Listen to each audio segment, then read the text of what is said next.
I was fishing through some old videos and I found one where I made these guys here. Let's see if I can show you.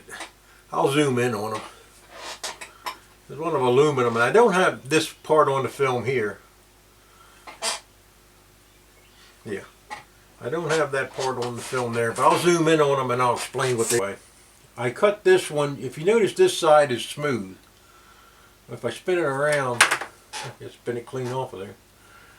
If I spin it around, I think you can see that this side here it's wavy. It's got humps in it. I probably get a better close-up picture, maybe. I don't know. I'll try to get a close-up picture of it.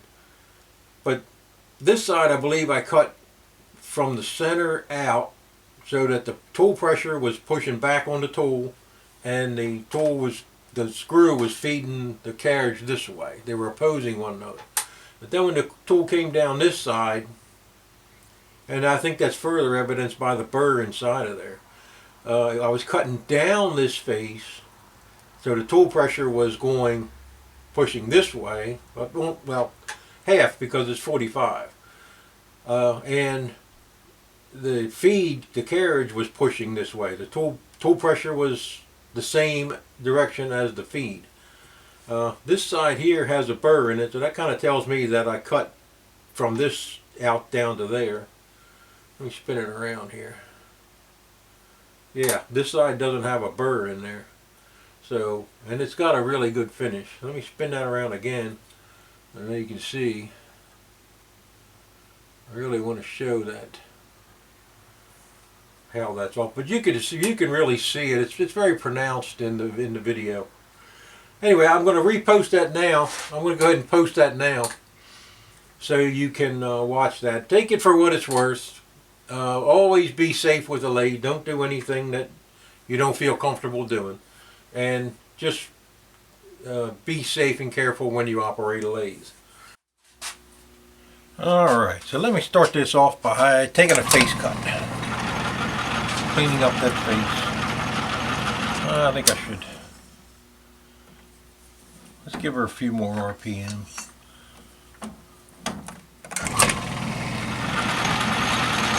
Okay.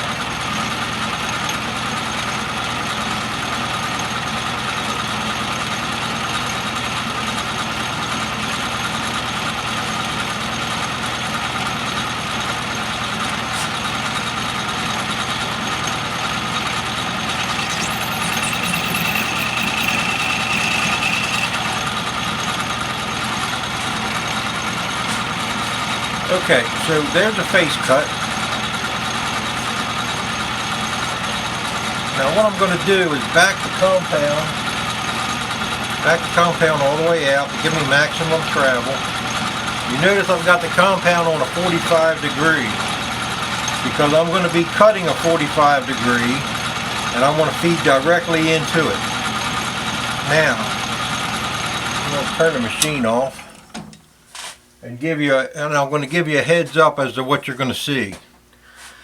I'm going to come down and I'm going to lock in the cross feed. Then the cross feed gets to where I want it. I'm going to engage the longitudinal feed. Now, I should put a disclaimer here. Don't try this. If you do want to try it, do it at your own risk. I was just playing around with it this morning. I knew a guy who did this on several occasions when he had a big 45 to cut. Actually, he would even cut small chamfers with it. His lathe was that accurate. The lathe we were using was that accurate that he could get it at just the right time and put a 1/16 or an 1/8 of an inch chamfer on. But it can be dangerous. You can crash. You get too many things going at one time, and you can get confused and crash. So just don't do this. But what I'm wanting to point out is that it's not cutting uniformly, and that's what we're going to see here. Now, there's more play in the longitudinal feed than there is in the cross feed. So when this thing feeds in, you're going to see a delay in the longitudinal feed, which is going to end up that it's only going to cut when it's cutting towards the center of the lathe. You'll see what I mean in a minute. Now my lathe, this lathe here has, I'll take a picture and I'll take a better shot of it. You've probably already seen it. Has what they call the on-the-fly direction change. You can change your feeds. So let's get this thing started. Okay, now that's feeding out. Like it's feeding in. I'll tell you what. Let's slow it down for this demonstration. I'll slow it back down. Okay, it's feeding out. Now I'm going to engage. Both feeds are engaged. Okay. Now I can knock it into neutral. Okay. And I can come in until I think I'm going to touch. And then we'll start feeding it in again.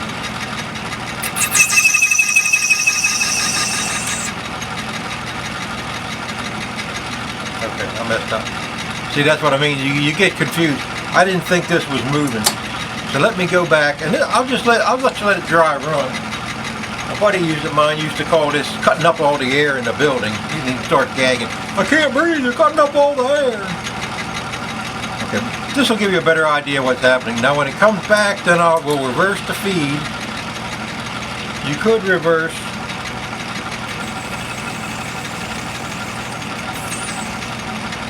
Okay, see how it's backing away because there's more slop. There's more slop in the longitudinal, so it's going back first and then with a delay, which is kind of working out good. Now I can take a feed in and I can take whatever I want, 20,000 feet. When I'm ready, I'll just reverse it. There'll be a delay and then you'll see it start cutting in. Okay, when it finishes cutting, then I'll back it up.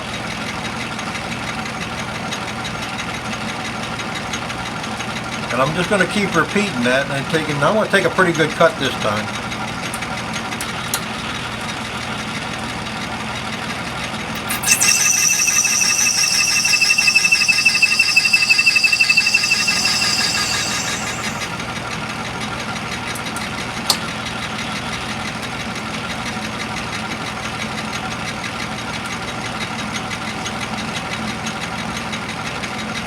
Thinking about a half a turn, which is 50 thousandths. But you got to remember, it's feeding in at a 45-degree angle, so it's not actually taking it.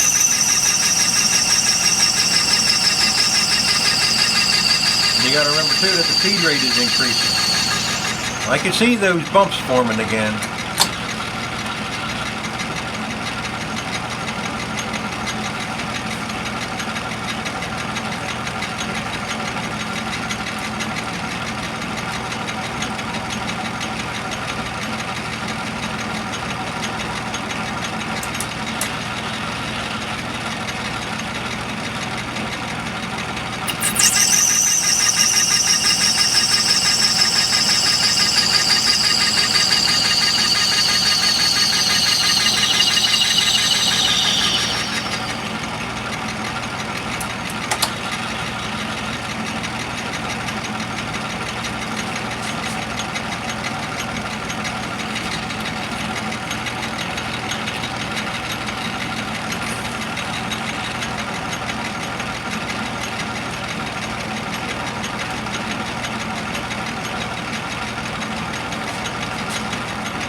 Okay, you can see the ridges. You can see what I wanted to.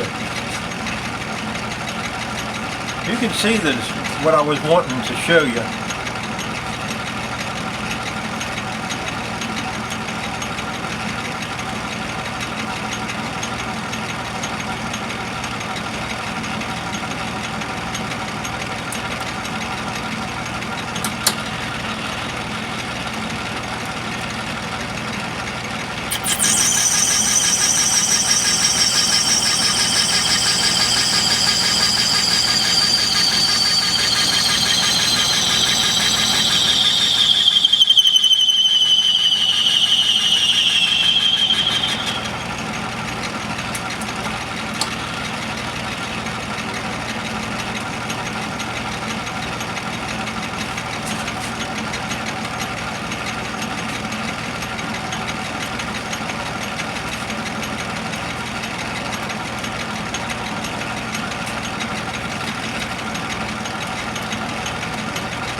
think I need about another 30 or 40, and I should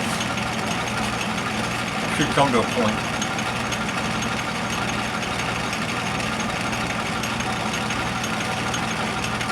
Good, 1-0. I'll only do 25. That should be about right.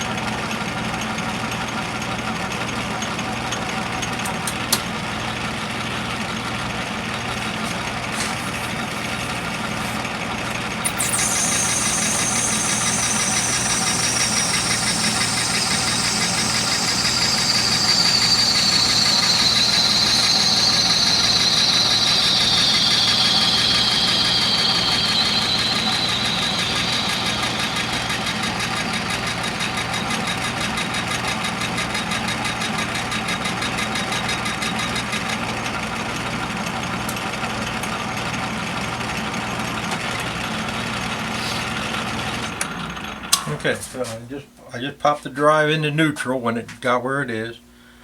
Disengage everything. Now let's see if we can see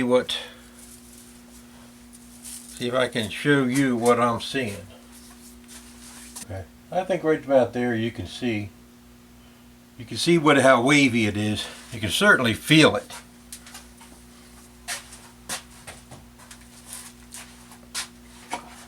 Let's turn it around and do the same thing to the other side.